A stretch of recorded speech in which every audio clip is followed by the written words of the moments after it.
আজকে হচ্ছে জুনের ২১ তারিখ শুক্রবার এবং আজকে হচ্ছে আমার জন্মদিন। তো সেই উপলক্ষে আমরা ফুল ফ্যামিলি মিলে চলে এসেছি মাওয়া ঘাটের মধ্যে ইলিশ খাওয়ার জন্য। আজকে ঈদের পরপরই ফার্স্ট জুম্মা এবং ডেফিনেটলি সবাই ফ্রি আছে। সো উই ওয়ার লাইক এটি পারফেক্ট সময় আমাদের প্রত্যেকের জন্য বাসা বাড়ি আমরা বেরোবো, একটা সুন্দর ট্যুর দিয়ে আসি মাওয়া থেকে, ভালো লাগবে। সামনে আরও প্ল্যান আছে, will show you guys all over the thing. সামনে আমার দুলাভাই গাড়ি চালাচ্ছে, ভীষণ এখানে আমরা আমাদের গাড়িতে আসি। সো বেসিক্যালি থিঙ্কিং যে আমরা যাবো কোন রেস্টুরেন্টের মধ্যে, বিকজ এখানে অনেক অনেক চয়েস আছে এবং অনেক ভালো ভালো রেস্টুরেন্ট আছে। সো আমরা দেখতেছিলাম যেখানে অনেকগুলোই আছে। সো বেসিক্যালি যেহেতু শুক্রবার সকালবেলা, তো রাস্তাটা ফাঁকা তো থাকবেই স্বাভাবিক এবং রেস্টুরেন্টগুলো ফাঁকা থাকবে অ্যাজ ঈদের পরের দিন। মানুষ এখানে গরু খাওয়াতে ব্যস্ত আর আমরা চলেছি ইলিশ খাওয়ার জন্য। So yes, very excited for that. এবং আমরা রেস্টুরেন্টগুলো খুঁজতেছিলাম যে ওখানে যাবো। তো আমরা সামনে একটু হালকা কনফিউজ ছিলাম, এটা আমাদের দেখলেই বুঝতে হবে সামনের বেলা। তো আস্তে আস্তে আগাতে থাকি, দেখি কী হয়।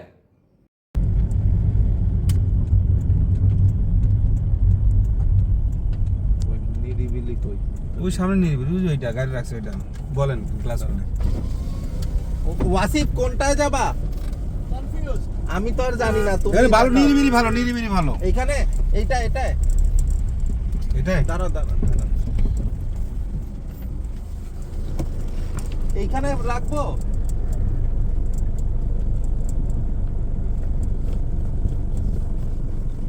সো আমরা ডিসাইড করে ফেলেছি আমরা কোথায় যাব। আমরা যাচ্ছি নিরালার মধ্যে, যদিও আমরা প্রত্যেককে বিশেষ করে ড্রাইভার আমাদের বলছে এটা নাকি নিরিবিলি, এটা নিরিবিলি, এটা নিরালা। পরে আমরা বুঝতে পারছি ভালো মতন। সো বাম দিকে চলে এসেছি আমরা নিরালা হোটেল অ্যান্ড রেস্টুরেন্টের মধ্যে। সেখানে আমাদের আপ্যায়ন করা হচ্ছে। তো আমরা এখন এখানে গাড়িটা পার্ক করতেছি এবং আমরা গাড়িটা পার্ক করেই নেমে যাব। Very excited for that. আজকে ইলিশ খাওয়া হবে অনেকদিন পরে মাওয়াতে এসে। সো একবার একটা ঝলক দেখাই নিতেছি যে আমরা কোথায় আসছি এবং আমরা আস্তে আস্তে এখন ভিতরে ঢুকবো। আমরা লাস্ট পার্সন যে ভিতরে ঢুকবে, কারণ আমি বেসিক্যালি ভিডিও করতেছি। সামনে আমার দুলাভাইকে আমি একটা মডেল কল্পনা করে আমি আগিয়ে যাচ্ছি। বিকজ আমি তার সাথে থাকা হবে আর সারাদিন আসলে। আমার এখানে একটা দুলাভাই আছে এবং সামনে আরেকটা দুলাভাই আছে, বড় দুলাভাই। এখন মাছ দরদাম করি। আচ্ছা এগুলার পিস কত? এটি আপনার এক একটা পার পিস 1200 টাকা। মাছটা ভেজে লেজে আর ওই বড়গুলার হচ্ছে কেজিতে কত করে? একটা আছে আপনার 2400, একটা আছে 1800, একটা আছে 1600 কেজি। তবে এটি বেস্ট মাছ, কি বলেন কেজি 1800 আর 1700? বড় মাছ। ধরুন মিয়া, গতকালকে দেখছি 900-1000 টাকা দিয়ে কিনা লেগে গেছে, আপনি আমার 1800 আর 2400 গান শোনান। তাই আপনারা কোথায় কিনেন জানি না ভাই। এখান থেকেই এই যে নিরিবিলি থেকে নামও বলে দিলাম। হ্যাঁ, আমরা তো কিনে নিই, আমরা তো পাই না। আপনারা নিরিবিলি থেকেই গতকালকে দেখছি। এটা আপনার জানাই নেন, বড় ছোট জানাই নেন 1200 টাকা পার পিস। কিসে 1200? ভাইজা ভর্তা সালাদ সব এর ভিতরে নেই। আমরা কমপ্লিট করে দেবো, খাওয়া বলবেন তো।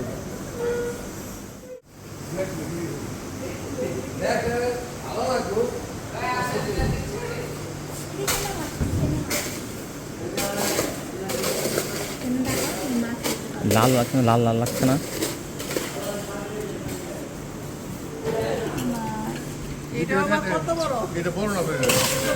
মানে উনি হাইপ ক্রিয়েট করতে বেশি। না বড় তো অবশ্যই, এগুলা দেখে ডিম আছে। ওইটা থেকে এটা গঠন বাবু সুন্দর, দেখতে সুন্দর। ও আপনার সিস্টেম অনেক বড়, আসলে কিছু না। আচ্ছা আমি নিয়ে আসি তাহলে। নিয়ে আসি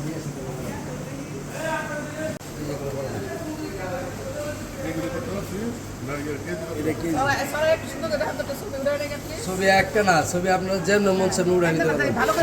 প্লেটে করে আমি নিতে ভিডিও করতেছি না, বড় মাছ হালকা পাতলা ভালোই। এইগুলি মাছ হচ্ছে একদম তাজা, বুঝছেন? এটা হচ্ছে কি এই চারটা মাছ একসাথে রাখেন তো একটু ছবি তুলো। আর তুলতেছি, বুঝছি। এটা কত হয়েছে?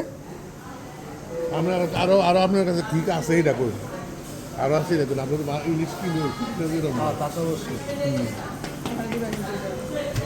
ছবি তুলছি, আমি ভিডিও করতেছি না। এটা কত রাখতে পারবেন এটা দেখুন। এটা স্যার 100 টাকা কম রাখতে হবে। কোনটা? এটা কত? এটা কত? 2100 একটা মাছ এই আমু কি 2500 নাকি কেজি 2500? কেজি 2100। চিন্তা করা পূর্ণানি ভাই, তুমি যেটা ইয়া করো আপনি এইটাও নিতে পারেন, ওটা নিতে পারেন। এটা হলো চাইতেছে এখন সেটা কেজি আরে না 2100 না, কত দিব সেটা বলেন। না 2100 2200 1800 বলে লাভ ভাই, নেই। আপনি আপনি রূপা আর সোনা সবসময় আমার এক দামে নিতে পারবেন না। আমার রূপা সোনা আমার কিছু দরকার নেই, আপনি কত দিবেন সেটা বলেন, নাহলে আমি গাড়ি ঘোড়া আপনি যেভাবে খুশি হলে নিতে পারেন, আমি দাম বলে দিচ্ছি। এই 2000 আর 2100 টাকা।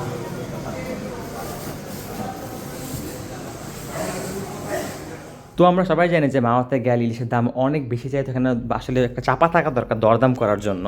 তো আমরা যেহেতু মোট 10 জন গেছিলাম এবং মাছের দাম ওরা অনেক বেশি বলতেছিল এবং আমরা কমায় বলছিলাম। সাপোজ মাছের দাম ওরা ছিল 2200 টাকা, আমরা বলছিলাম 1500 টাকা, বা 1500 থেকে আমরা 1800-তে আসছি।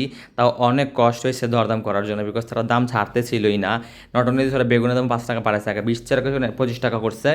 সো এখানে আমরা বেসিক্যালি মাছটাকে ওজন করব যে কত কেজি হয়েছে মাছটা, এবং এখানে বড়রা কথাবার্তা বলতেছে। আমরা বেসিক্যালি 4টা বড় না, বড় থেকে হালকা ছোটো ইলিশ মাছ নিয়ে নিয়েছি 4 পিস, এবং এখানে উনি আমাদেরকে বুঝতে চেষ্টা করতেছে যে কেন মাছের দাম এখন বেশি, বিকজ সিজন এখনও এসে পারে নাই।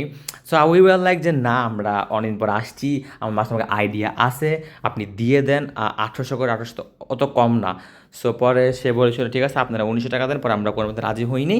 সো আমরা 1800-তে স্টিক ছিলাম, এবং বাম দিকে তাকাইলে দেখা যাবে যে যখন মাছটাকে ওজন করতেছিল একটা ডিসেন্ট অ্যামাউন্ট এসেছে, এবং আমাদের মোট মাছেরই শুধু বিল হচ্ছে যে 7092 টাকা, সো হচ্ছে 90 টাকা ধরা যেতে পারে।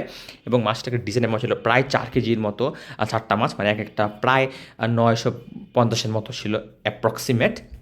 মাছগুলো ফ্রেশ ছিল, আমাকে বলতেই হবে, আমি মাছগুলোর পর কাটা দেখাবো, তো তখন বোঝা যাবে। তো আমাদের আলটিমেটলি ডিসিশন নিয়েছি যে আমরা 1800 টাকা করে পার পিস মাছ নিচ্ছি, এবং আমরা 1 লিটারের সয়াবিন তেল নিচ্ছি, যাতে ভালোভাবে এটা ফ্রাই করা হতে পারে। And yes, that is the plan. And দেখি প্ল্যান অনুযায়ী কী আগাতে পারি আমরা।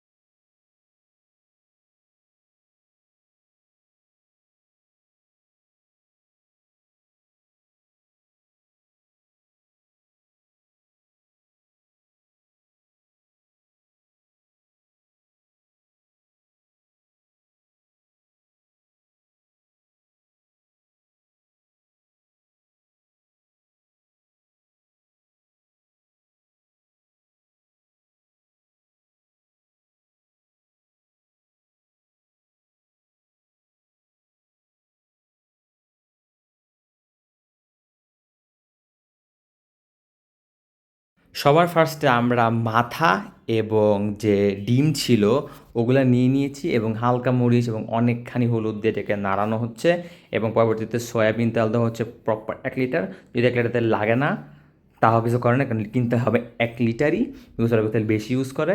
এবং আস্তে আস্তে আমরা সম্পূর্ণ তেলটাকে ঢেলে নিচ্ছি, এবং তেলটা ঢেলে নেওয়ার পর আমরা যে মাথার পার্টগুলো আছে, মাথা এবং ডিমটাকে ছেড়ে দিব, এবং এখানে সুন্দর করে ফ্রাই হচ্ছে, এবং একটা সুন্দর একটা শব্দ, মানে এই শব্দটা শুনলে পুরো মনটাই জুড়ায় যায়, জাস্ট হিয়ার দ্য সাউন্ড।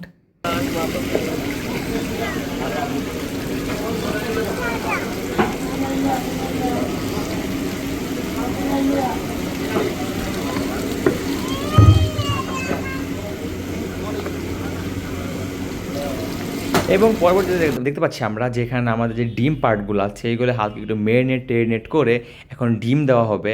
আর আমাকে বলতে হবে ইলিশের ডিম অলওয়েজই মজা হয়, so definitely try it out. যদিও ডিম ছাড়া মাছ মজা বেশি, বাট ডিম যদি পেয়ে যাও, why not take the dim as well. Lastly we have our ilish maach, যেটা আমরা একটু বড় চাক করে নিয়েছি, because we wanted to eat the biggest as possible. So marinate করা হয়েছে, হালকা পানি দিয়ে নেওয়া হয়েছে, আবার ঝাঁকানো হয়েছে, এবং একটা তেলে ছেড়ে দেওয়া হবে। বাট বিফোর দ্যাট আমাদের যে লেজের ভর্তা করতে হবে, তো লেজের জন্য আগে ডিম এবং লেজটাকে আলাদা সরায় নেওয়া হইতেছে, কারণ ডিমটা তো চলে যাবে আগে নর্মালভাবে, এবং লেজ চলে যাবে লেজের ভর্তা করার জন্য। সো আমরা সবার আগে যে ভাজাকৃত যে লেজটা উঠিয়ে নিচ্ছি তেল সহকারে, আমাদের তেলও দরকার এখানে, এবং আমরা লেজটাকে উঠানোর পরে আমরা এখন যাবো স্ট্রেইট লেজের ভর্তা করার জন্য। So let's go with me. এই হচ্ছে আমাদের লেজ, এবং এখানে লেজটা দেওয়া হচ্ছে, এবং ওরা আগে হাত দিয়েই মনে করতে, এখন গ্লাস দিয়ে এটাকে বাইরে হইতেছে যে মেন বডিটাকে আলাদা করে, এবং হইতেছে যে হাত দিয়ে একটা হাতের জালবা, আমার হাতে জালবা থাকে, ওই জালবা দিয়ে পুরাটাকে কাজ শেষ করা হয়েছে। কিন্তু আমাকে দেখতে অবাক হয়েছি আমি যে 4টি ইলিশের মধ্যে এত কম লেজের ভর্তা হয়েছে, যেটা নিতে পারছিলাম না আর কি। মানে এমন কেন বিষয়টা, ওরা বর্তমানে কাটা ছাড়াই নিতেছে এবং আমি দেখে অবাক হচ্ছি যে অনেক পরিমাণের কম এখানে হয়েছে। সাই ওয়াজ বিট হতাশ, বাট প্রবলেম না, এখানে কাটা ছাড়ানোর পরে এখানে হইতেছে যে যাতে পরিমাণে বড় দেখায় সেই জন্য ওরা হালকা পেঁয়াজের কুচি দিয়ে নিচ্ছে, এখানে পেঁয়াজের কুচি আছে এবং শুকনা মরিচ দিয়ে নিচ্ছে এবং স্বাদ মতো লবণ দিয়ে নিচ্ছে এবং এটা করে আবার ম্যারিনেট করতেছে, আবার একটু একটু একটু ঝাঁকাচ্ছে। পরবর্তীতে আমরা তেল দিব, বিকজ তেল দিলে একটু মসৃণ হবে, একটা আলাদা ঘ্রাণ আসবে, সো এটা খেতেও ভালো লাগবে। সো আমরা এখন তেল দিয়ে নিচ্ছি এবং এটাকে আবার ম্যারিনেট করে এটা আমাদের প্রায় হয়ে গিয়েছে। এখন আমরা 2টা প্লেট নিচ্ছি এবং একটা ডিসেন্ট অ্যামাউন্ট একটা দলা পাকাই নিয়ে এটা প্লেটে রেখে দিচ্ছি এবং তৈরি হয়ে গেছে আমাদের লেজের ভর্তা ইলিশের, ওই ডিসেন্ট আর কি। ওকে, এখন হচ্ছে আমাদের পার পিস 25 টাকা করে যে বেগুন নিয়ে নিয়েছি আমরা। বেগুনের ভাজা দেখতে এত দুর্দান্ত লাগছিল, যদি আমি বেগুন খাই না, বা দেখতে তো পছন্দ লাগবে, এটা স্বাভাবিক। Just hear the sound. অবশেষে আমাদের সব হয়ে গিয়েছে। এখানে হচ্ছে গিয়ে আমাদের ইলিশ দেখতে অ্যামেজিং লাগতেছিল, গরম গরম ধোয়া উঠতেছিল, পাশে ডিম রাখা আছে, লাইক একটা ভাইব কাজ করতেছিল এখানে। এবং দূরে হচ্ছে যে আমাদের যে বেগুন দেখাছিলাম, বেগুন ভাজা প্রায় হয়ে গেছে এবং আমাদের লাস্টলি লেজে ভর্তাও ডান উইথ হালকা স্বাদে ম্যাজিকের মাধ্যমে স্বাদে সালাদ। যদিও ওয়ার্ডটা আমি ভুল বলছি সাথে, বাট যাই হোক, এইখানে আমি এখন নিয়ে যাচ্ছি হালকা ফ্লেক্স মারতে ইলিশগুলা টু মাই ফ্যামিলি এবং আমি রেখে দিয়েছি। এবং জাস্ট লুক দ্য টেবিলটাতে কেমন লাগতেছে। আজকে যদি আমি রেট করতে বলি, অনেকই ভালো ছিল আলহামদুলিল্লাহ। এমন এমনি আরও চাই ফ্যামিলির সাথে স্পেন্ড করতে। ওভারঅল টেবিলটা দেখতে এরকম লাগতেছিল। আই এম ভেরি হ্যাপি আলহামদুলিল্লাহ। Thanks for watching guys, catching as later, peace out, আলহামদুলিল্লাহ অ্যান্ড আসসালামু আলাইকুম।